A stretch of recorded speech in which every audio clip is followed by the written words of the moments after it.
my cooking in specific, what we deal with is we try to bring average everyday meals that people know and people identify with. We try to just make them extraordinary. But the wonderful thing about your onions and your garlic is that it's what I like to call a bipolar ingredient. You can really just change the tastes by a couple of simple changes. I was speaking to a couple of colleagues a couple of days ago, and I think we all agree that the most fundamental part of being a gastronomer is being able to take an average ingredient and just know how to bring out enough tastes out of one simple product. Your rocket is very rich in vitamin C and potassium.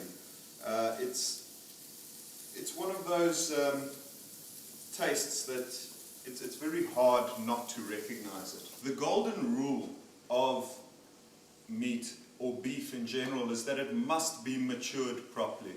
It must be aged properly, and you know, it takes a long time to actually get this piece of meat in front of us. You have three fundamental cuts, or three most popular cuts if you want to call it that. We have our fillet, which is the most tender cut. It's the most tender because it's the muscle that runs along the backbone of the animal that doesn't really ever get used. That's actually why young bulls are castrated when they are young, because the only time the fillet muscle will get used is through thrustal movements. Sirloin, or the rump, which is a very loosely grained cut of meat. It's very juicy.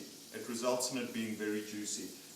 In order to see quality, you get three types of fat on the meat. You get this outer fat, this fat layer over here, which really just contributes to the taste. But to make a sandwich, you're not going to use it because you're sitting and you're trying to cut, and your knife gets caught, you stab the guy next to you in the heart. It's a really dangerous situation. So your second type of fat is your marbling.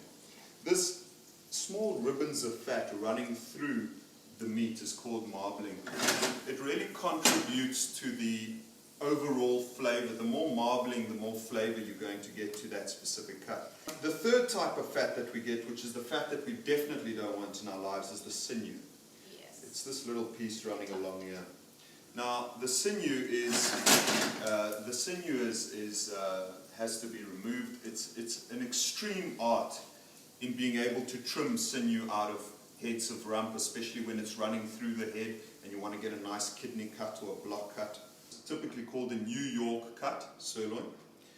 We want to